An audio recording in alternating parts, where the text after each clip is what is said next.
sommes invités ce matin à poursuivre notre réflexion sur la chambre haute. Nous avions commencé cette réflexion il y a 2 semaines et nous avions parlé de ce chemin de Shabbat qui conduit les disciples du mont des Oliviers jusqu'à la chambre haute, une distance d'environ 1 kilomètre. Nous avions parlé de ce chemin court, mais parfois difficile. Je dis en préambule que ce message n'est pas terminé. Il y aura encore une suite, parce que la chambre haute est un endroit qui nous révèle sans cesse des enseignements pour nos vies. D'ailleurs, déjà ce matin, le Saint-Esprit nous a parlé. Et je pourrais presque terminer ici le message, tellement le don spirituel qui nous a été donné, le premier don spirituel, était la substance même du message. Le Seigneur nous appelle régulièrement à être renouvelés. Renouvelés dans sa présence, renouvelés dans sa puissance, renouvelés par l'onction du Saint-Esprit. Et j'aimerais ce matin que nous nous arrêtions vraiment sur ce texte où Jésus va interpeller ses disciples, où Jésus va leur donner non seulement une promesse, mais également un commandement, un ordre. Et ces promesses, ces commandements, ces ordres vont transformer littéralement la vie des disciples. Nous ne sommes bien sûr pas encore à la Pentecôte dans notre récit. Nous sommes dans un récit qui pourrait se situer près de l'Ascension. Près de l'Ascension. Je dis près parce que nous allons parler de l'avant-ascension et de l'après-ascension. Et tout cela autour de la chambre haute.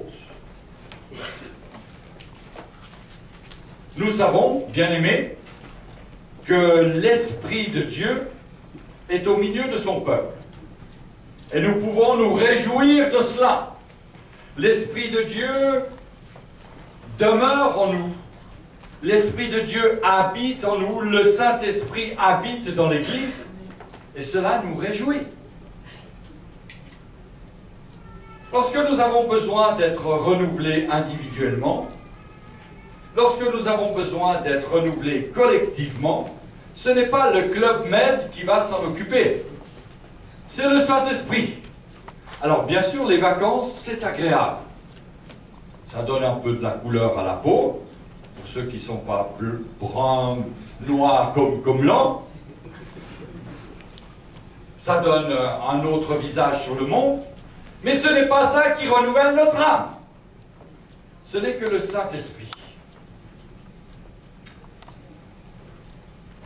Dans un lieu comme l'Église, il est vrai que nous apprécions lorsqu'il y a des prophéties, lorsqu'il y a des parlers en langue, lorsqu'il y a des dons spirituels, et nous avons besoin de cela. Et parfois l'Église devient un petit peu cette chambre haute, cette chambre où nous recevons un petit geste de Dieu, une attention de Dieu, une visitation du Saint-Esprit. En tant que peuple de Dieu, nous avons besoin de vivre ces moments. Ils sont importants. Et puis, lorsque nous sommes seuls, parfois le Saint-Esprit se révèle par un souffle léger, un doux souffle.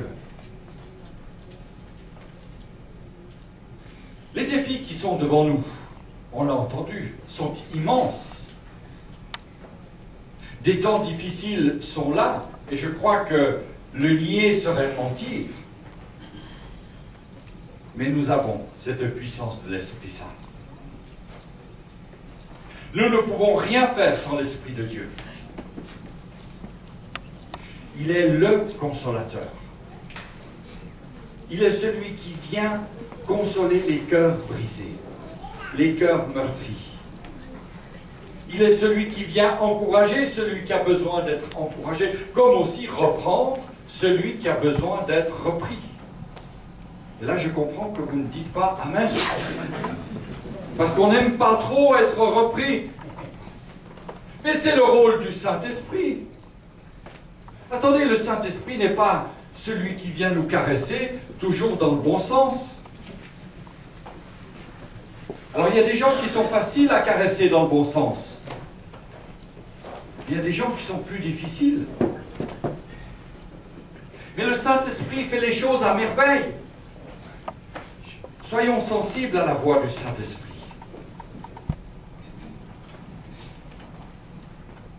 Bien sûr, à la Pentecôte, et nous en parlerons la prochaine fois, Jésus a fait de nous, Dieu a fait de nous des disciples et des prophètes.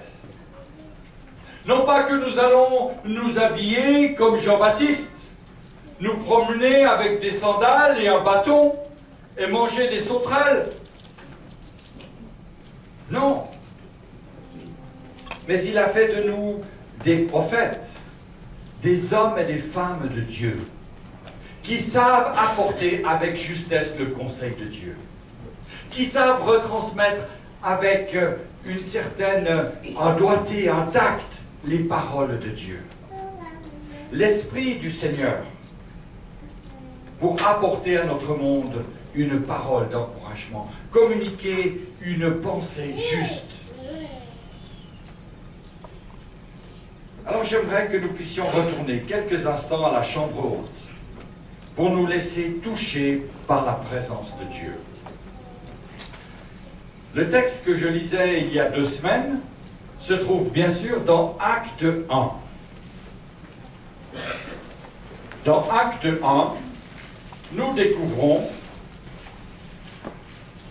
ce récit où les disciples vont retourner à Jérusalem. Alors ce récit pourrait très bien s'appliquer à nous-mêmes lorsque nous venons le dimanche matin dans la maison de Dieu. Acte 1, verset 12 et verset 13. Alors ils retournèrent à Jérusalem, de la montagne appelée des Oliviers, qui est près de Jérusalem, à la distance d'un chemin de Shabbat. Quand ils furent arrivés, ils montèrent dans la chambre haute où ils se tenaient d'ordinaire. C'était Pierre, Jean, Jacques, André, Philippe, Thomas, Barthélemy, Matthieu, Jacques, fils d'Alphée, Simon le Zélote et Jude, fils de Jacques. Nous avons déjà parlé de ce chemin, le chemin de Shabbat. Et avant de monter à la chambre haute, nous avions dit qu'il nous fallait passer par ce chemin. Un chemin court mais exigeant. Un chemin où nous apprenons, comme le prophète Ésaïe, à retenir notre pied afin de ne pas faire ce qui nous plaît. Et j'ajoute ici, à ne pas dire ce qui nous plaît. À ne pas dire forcément ce qui nous passe par la tête. C'est un chemin où nous devons mettre le genou à terre, à la manière de Paul sur le chemin de Damas, lorsqu'il a été touché par le Seigneur. Le chemin de Shabbat qui nous conduit à la chambre haute ne fait qu'1 kilomètre, mais il exige de nous un changement de mentalité. Il exige de nous l'obéissance au Seigneur. Il exige de nous la sainteté, parce que c'est un chemin de sainteté, un chemin avec une vision. Nous avions partagé tout cela. Notre désir, j'espère qu'il est partagé par tous ici, de marcher sur ce chemin avec un seul objectif: entrer dans la chambre haute. Alors je refais mon parallèle avec ce matin, chacun d'entre nous. Quel a été notre objectif en se levant pour venir dans la maison de Dieu? Comment nous sommes-nous préparés pour venir dans ce lieu? En lui disant, ah, je me réjouis de boire le petit café avec un tel et un tel, à manger les beignets de la sœur Clarisse, etc. Ou non. Qu'est-ce qui réjouit nos cœurs? Venir dans la chambre haute. Être en communion avec le Père et les frères et les sœurs dans le Seigneur. Montez dans la chambre haute, nous allons y venir. D'abord, j'aimerais dire que cette chambre haute, c'est un lieu ordinaire. Il n'y a rien de particulier dans cette chambre haute. Il n'y a pas un sas de contrôle de désinfection, de purification, de grand nettoyage. On ne vous passe pas au portail électronique pour voir si vous avez votre Bible ou pas. Sous-entendu que ceux qui ne l'ont pas ne pourraient pas rentrer. Non, c'est une chambre ordinaire, comme ce lieu. C'est un lieu ordinaire. J'aimerais que nous ajoutions encore une lecture pour bien étoffer cette pensée. Dans le livre de Luc, l'Évangile selon saint Luc, chapitre 22, verset 7. Évangile selon saint Luc, chapitre 22, verset 7. Le jour des pains sans levain, où l'on devait immoler la Pâque, arriva. Et Jésus envoya Pierre et Jean en disant « Allez nous préparer la Pâque, afin que nous la mangions. » Ils lui dirent « Où veux-tu que nous la préparions ?» Il leur répondit « Voici, quand vous serez entrés dans la ville, vous rencontrerez un homme portant une cruche d'eau. Suivez-le dans la maison où il entre, et vous direz au maître de la maison, le maître dit ceci, où est le lieu où je mangerai la Pâque avec mes disciples? Et il vous montrera une grande chambre haute, meublée. C'est là que vous préparez la Pâque. Ils partirent et trouvèrent les choses comme il le leur avait dit, et ils préparèrent la Pâque. Un lieu ordinaire, mais Dieu transforme les lieux ordinaires. Alléluia. J'ai parlé déjà de ce mot ordinaire la dernière fois. La chambre haute n'était pas un lieu particulier. C'était un lieu ordinaire. C'était un lieu qui n'avait rien de spécial, ça ne sortait pas du quotidien. Un peu comme cette pièce ici. C'est un lieu ordinaire. C'est un lieu, par exemple, où demain, il y aura une grande conférence de la Poste. C'est un lieu ordinaire, rien de spécial. Mais c'est un lieu que Dieu visite quand le peuple de Dieu se réunit. Vous savez, nous essayons souvent d'aller où il y a quelque chose qui va se passer d'extraordinaire. Je me réjouis de pouvoir aller là-bas parce qu'il y a quelque chose d'extraordinaire qui va se passer. D'ailleurs, l'année passée, c'était extraordinaire. Ça peut faire du bien. Mais j'aimerais dire que Dieu se révèle aussi dans les lieux ordinaires. Que le Saint-Esprit souffle aussi dans les lieux tout à fait ordinaires, comme celui de la chambre haute. Je me rappelle cet épisode dans la vie de Jacob. Jacob était devant le puits. Et puis les bergers disaient, mais il faut que telle et telle chose arrive pour qu'enfin on puisse enlever la pierre qui est sur le puits. Et nous disons, ton esprit ne peut se manifester que si telle et telle conditions sont réunies. Que si la louange est magnifique, que s'il n'y a pas de fausses notes au départ, que si tous les chanteurs chantent bien, etc., etc. On pose des conditions. Mais attends, qui es-tu pour poser des conditions à Dieu? Dieu se révèle dans des choses tout à fait ordinaires.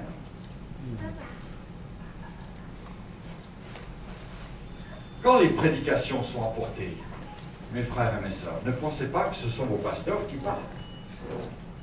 Mais c'est le Saint-Esprit qui est là. Parce que si c'était moi-même qui parlais ce matin, je puis dire que je serais mauvais, médiocre, négligeable. Mais quand Dieu agit au travers de nous, au travers de la parole de Dieu, au travers d'un temps de prière, au travers d'une pensée qu'un frère ou une sœur partage, C'est là que nous voyons la richesse de la puissance du Saint-Esprit. Parce que Dieu touche les cœurs. Nous avons trop souvent l'impression que pour que quelque chose se passe, il faut que les conditions particulières soient remplies. Non. Dieu peut se révéler de manière tout à fait simple, dans l'ordinaire.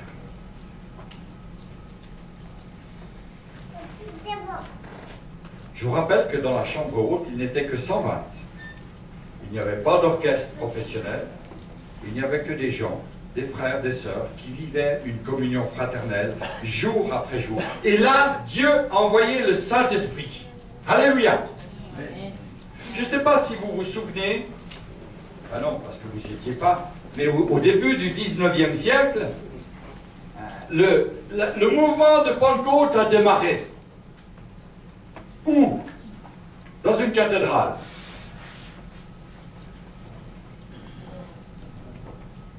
Non.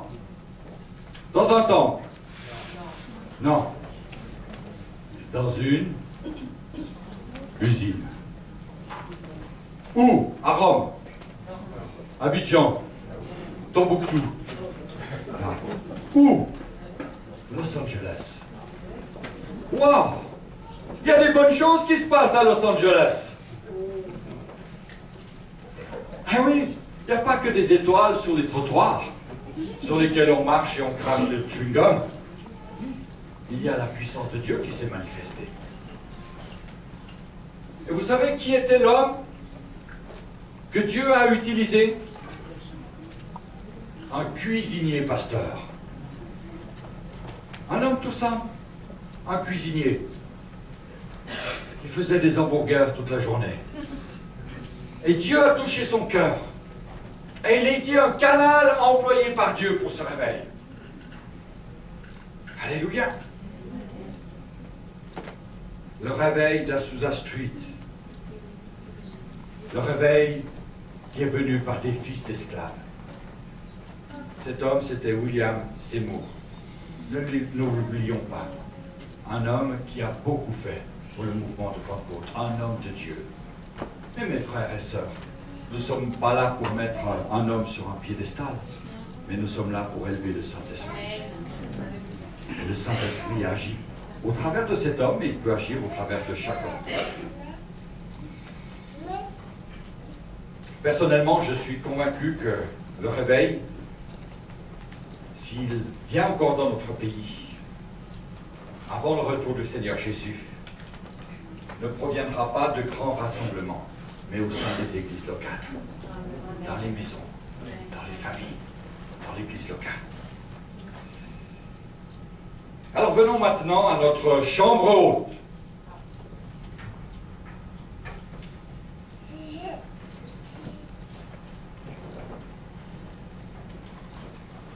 Quelle est la situation de la chambre haute avant l'ascension? Nous ne sommes pas encore à la Pentecôte. Nous sommes avant l'ascension. Nous avons parlé il y a 2 semaines de ce moment où Jésus, sur le mont des Oliviers, près de Béthanie, fut enlevé au ciel devant ses disciples. Et ce moment, le moment de l'ascension, c'est le moment charnière de la vie des disciples et dans la vie de l'Église. Il y a la chambre haute avant l'ascension et la chambre haute après l'ascension. Et tout cela nous prépare l'Église à préparer les disciples à la Pentecôte. Je crois que chacun d'entre nous, nous avons besoin de nous préparer pour la Pentecôte. Avant que Jésus ne quitte la chambre haute, les disciples avaient leurs habitudes, comme nous. C'est un lieu, la chambre haute, où ils avaient leur état d'esprit, comme nous. Et puis tout d'un coup, il y a eu cette transformation, parce qu'il y a un état d'esprit avant l'ascension, et il y en a un état d'esprit après l'ascension. À la fin de ce message, vous ferez le petit exercice pour savoir si vous êtes avant ou si vous êtes après. Et ça vous regarde vous, personnellement. Moi, je ne vais pas aller faire un petit sondage. T'es avant ou t'es après? Non. Ça sera à vous de le faire. Alors, qu'est-ce qu'il y avait à la chambre haute avant l'ascension? Ou plutôt, qu'est-ce qu'il y avait dans le cœur des disciples qui se réunissaient dans la chambre haute avant l'ascension? Premièrement, un esprit de contestation. C'était des vrais Genevois. Je n'ai pas dit des Français, hein. Je ne me permettrai pas. Des rouspéteurs de première. Il faut replacer, bien sûr, le cadre de ce que je dis dans le contexte de l'époque. Jésus vient d'instituer la Sainte Seine. Et nous l'avons partagée, cette Sainte Seine, tout à l'heure. La Sainte Seine ne nous est pas tombée comme ça du ciel. Jésus l'a instituée. Jésus a offert lui-même le pain. Il a présenté la coupe. Les disciples ont vécu ce temps intense avec leur Seigneur. Et puis, sitôt après, ils ont pris leur crayon, leur ordinateur, et ils ont tout noté. Ben non, c'est pas ce qu'ils ont fait. La Bible nous dit, il s'éleva aussi parmi les apôtres une contestation. Et ils viennent de partager la Sainte Seine, hein. Lequel d'entre eux devrait être estimé le plus grand? Et ils viennent de partager la Sainte Seine. Quel est le plus grand? C'est comme si, à la fin du culte, je venais avec mon frère Pascal devant vous, et je vous disais, lève-toi mon frère, quel est le plus beau? Quel est le meilleur? Quel est le plus... mince? C'est lui. Alors, les disciples ont commencé à se chipoter pour des trucs qui ne valaient rien dire. Quel est le plus grand? Mais au-delà de l'aspect humoristique, mais c'est grave de poser cette question. Mais c'est terriblement grave. Ils venaient d'entendre des paroles extraordinaires, de connaître l'amour extrême de Jésus qui leur lave les pieds. Ils ont participé à son repas et la première question qu'ils se posent, quel est le plus grand? Mes frères, mes sœurs, qui n'en soient pas assis au milieu de nous. Amen. Dans quelque temps, notre frère Pascal va nous quitter. J'aimerais jamais entendre de comparaison entre nous. De la même manière que lorsque je suis arrivé ici, le pasteur Monod, en quittant, a fait cette même recommandation. Qu'il n'y ait jamais de comparaison. Ah, moi je préfère un tel. Non, je préfère un tel. Bien sûr, la comparaison ne viendrait pas de nous, mais si elle était dans notre bouche, dans votre bouche, quel serait l'impact? Un esprit de contestation. Cet esprit traduit l'attitude de cœur des disciples. Jésus les bénit, mais leur mentalité est ailleurs. Comme nous aussi, nous pouvons être bénis, mais notre mentalité est ailleurs. On est dans la contestation, dans la comparaison, dans le regret peut-être du passé.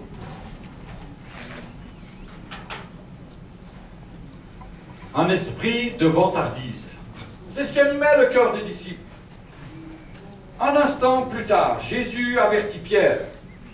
Et celui-ci répond, « Seigneur, lui dit Pierre, je suis prêt à aller avec toi et en prison et à la mort. » Et Jésus dit, « Pierre, je te le dis, le coq ne chantera pas aujourd'hui que tu n'aies nié 3 fois de me connaître. » Prêt à aller en prison, prêt à aller jusqu'à la mort. « Seigneur, je te donne tout. Seigneur, je pars où tu iras. Seigneur, je veux faire ce que tu veux. » Moi, je n'ai pas d'ordre à te donner, Seigneur, hein, mais si possible, pas ça. Et puis encore moins ça.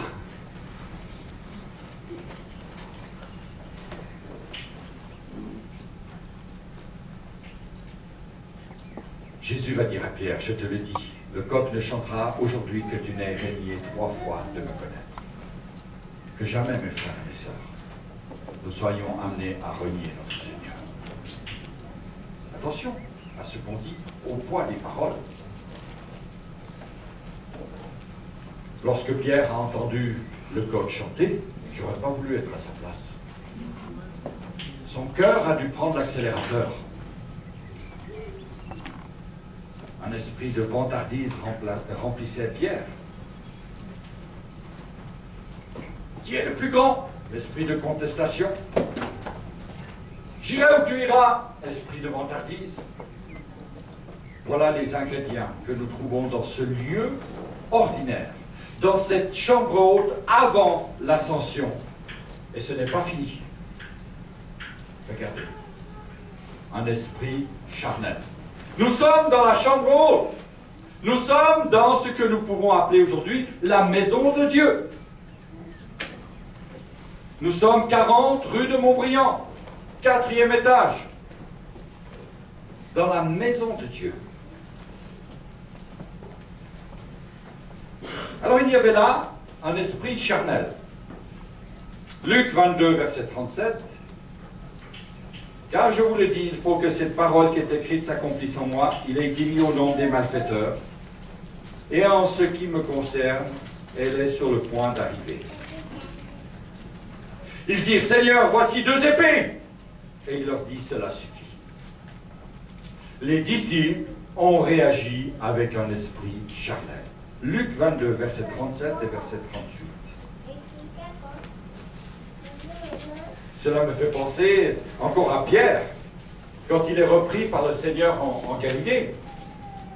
Et Jésus lui dit alors ouvertement, « Arrière de moi, Satan !» Mais attendez, c'est Pierre. Et Jésus va lui dire, mais hey, dégage! Comment dirait-il? Dégage! Il y a Satan en toi. C'est terrible. Un esprit charnel. Comment le charnel peut-il côtoyer le divin? C'est quand même extraordinaire. Ils étaient si proches de Jésus, à l'écoute de ses paroles merveilleuses. Il leur offrait le pain, la coupe, il va se mettre à genoux, leur laver les pieds. Et quelles étaient leurs réactions? Contestation, vantardise, charnel. Alors mes frères et mes sœurs, ne les accusons pas trop vite. Mais d'abord sortons peut-être le miroir qu'on a caché dans notre poche, dans notre sac. Et regardons à nos attitudes. Regardons à notre vie.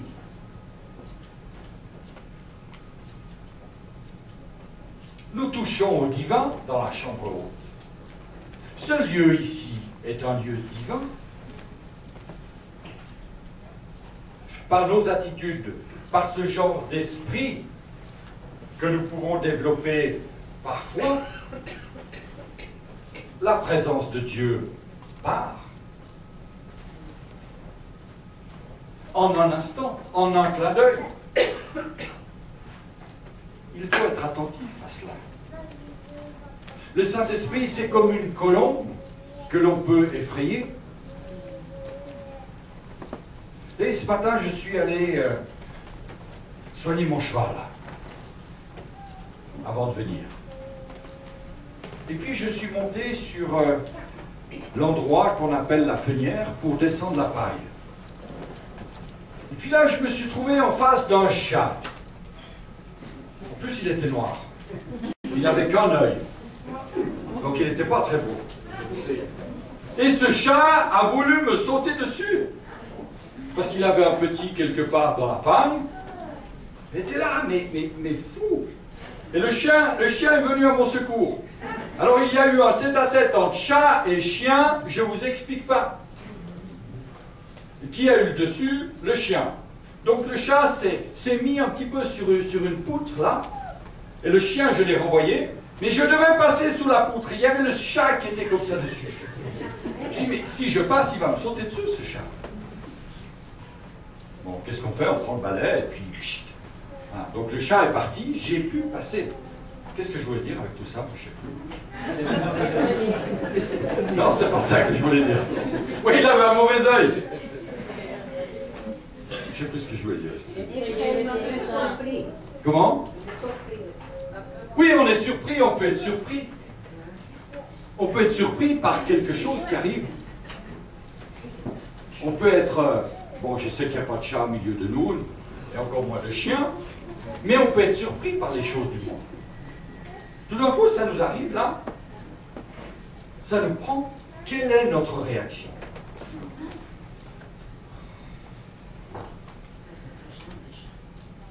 Et parfois, nous réagissons avec un esprit charnel.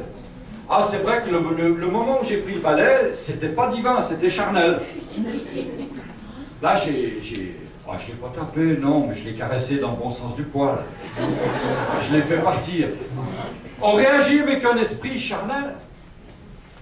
Et quand on réagit avec un esprit charnel, la chambre haute devient la chambre basse. Et ça, c'est grave. La chambre haute devient la chambre basse. Oh, je sais, dans quelques semaines, nous allons déménager. Nous serons 4 étages en dessous. Alors ne venez pas me dire, là-haut c'était mieux. Maintenant c'est moins bien, c'est la chambre basse. Non. Ça n'a rien à voir. Rien à voir. La chambre basse, c'est là où le Seigneur n'est plus. Là où le Saint-Esprit n'est plus. C'est là où il y a la contestation, la vantardise et le charnel. Nous sommes donc avant l'ascension. Après l'ascension, dans la chambre haute, les choses ont changé. Qu'est-ce qu'est l'ascension? Le départ de Jésus au ciel. D'accord? Donc, si tu es bien, la différence. Avant, Jésus était avec eux, ils étaient contestataires, vantards, charnels. Jésus s'en va, et tout ça, ça prépare la Pentecôte. Jésus s'en va, et là, on découvre la chambre haute après l'ascension. Et pour terminer aujourd'hui, j'aimerais qu'on s'arrête sur quelques points de cette chambre haute. En rentrant dans la chambre haute après l'ascension, les choses étaient complètement différentes. Pourtant, c'était la même chambre. C'était le même endroit. Mais 10 jours après, c'est là que l'esprit de Pentecôte, l'Esprit Saint, va visiter le peuple. Pourquoi? Parce que les choses avaient changé.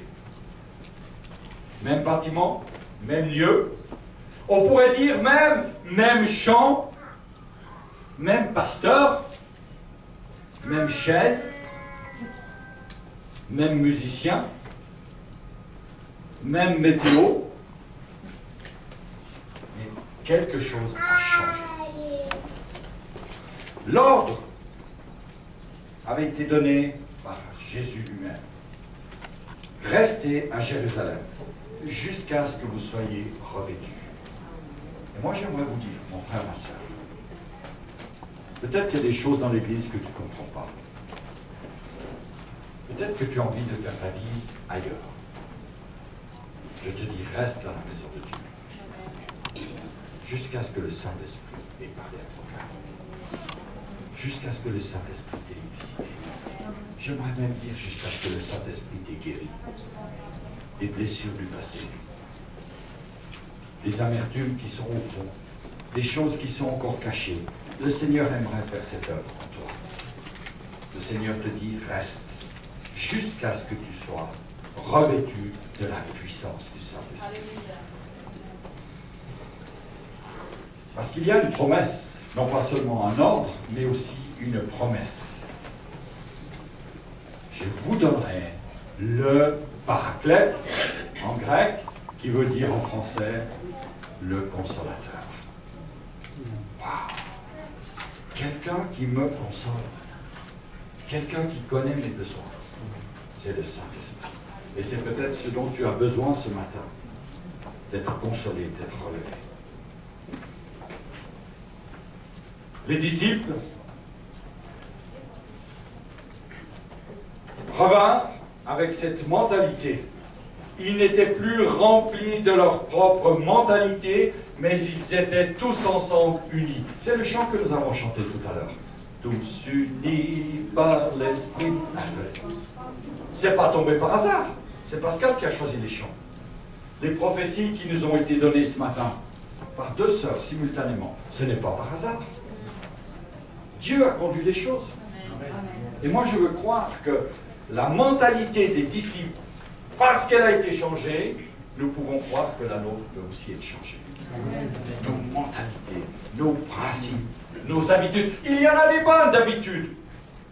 C'est bien d'avoir de bonnes habitudes, de petites habitudes. Sa chaise, l'endroit où on s'assied d'habitude. C'est bon, ces petites habitudes, c'est des points de repère. Mais laissons-nous transformer par le Saint-Esprit. Amen. Et puis, bien sûr, ils étaient tournés vers le monde. Ils ont reçu ce grand commandement. Allez par toute la terre, faites des disciples. Et je crois que c'est ça, ce changement de mentalité qu'il y a eu dans le cœur des disciples. À l'ascension, il y avait l'avant chambre haute, il y a maintenant l'après chambre haute.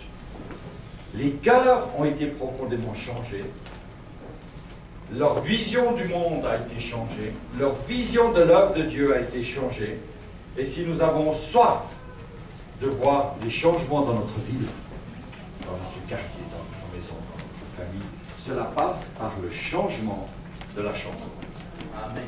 De nos mentalités, de nos manières de voir les choses.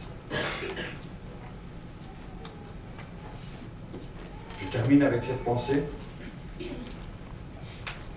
La mentalité des pionniers de la Pentecôte, c'était de vouloir vivre quelque chose de grand dans un lieu ordinaire. Ta maison, mon frère, ma soeur, c'est un lieu ordinaire. Que je sache, personne n'habite à l'hôtel des Bergues. Où est-ce que je me suis trompé? Quelqu'un a-t-il un château à Versailles? Non. Nous habitons dans des lieux ordinaires. C'est dans ce lieu que le Saint-Esprit peut agir. Pour que nous puissions faire des choses extraordinaires. Que le Seigneur nous encourage, nous bénisse dans nos vies de famille. Cela nous a été encore rappelé ce matin. Et j'avais ajouté cette petite phrase encore ce matin sur mon texte. Nos enfants ont besoin de voir papa et maman passionnés pour Dieu. Amen. Nos concitoyens ont besoin de voir l'Église passionnée par Dieu, alors que cela soit une réalité. Amen. Que nos cœurs puissent être enflammés pour recevoir la visitation de la Pentecôte, du Saint-Esprit, afin que nous soyons passionnés pour le Seigneur. Amen. On va prendre un dernier chant, puis je ferai ensuite quelques annonces. Mais auparavant, j'aimerais que l'on puisse incliner nos têtes dans la prière. Seigneur, ce matin, nous venons à toi, tel que nous sommes. Seigneur, tu nous connais de l'avant, ascension. Tu nous connais aussi, ou tu aimerais aussi que nous puissions réaliser qu'il y a une après ascension. Seigneur, tu sais moi-même, toi-même où nous en sommes. Et j'aimerais ce matin, Seigneur, te prier pour chaque auditeur, pour chaque personne, pour chaque frère, chaque sœur qui est ici. Qu'il puisse lui-même, Seigneur, se présenter devant toi et te dire, Seigneur, j'abandonne devant toi mes convoitises. J'abandonne devant toi, Seigneur, tout ce qui me pèse, tout ce qui m'empêche de m'approcher de toi. J'abandonne devant toi, Seigneur, tout ce qui est charnel, Amen. tout ce qui est convoitise, tout ce qui est vantardise. Je le laisse devant toi. Et je te demande, Seigneur, de toucher mon cœur. Afin que je sois, Seigneur, un homme, une femme passionnée pour toi. Un homme, une femme qui en amènera d'autres à la lumière de l'Évangile. Que ta grâce, Seigneur, soit avec chacun de nous. Amen. Amen.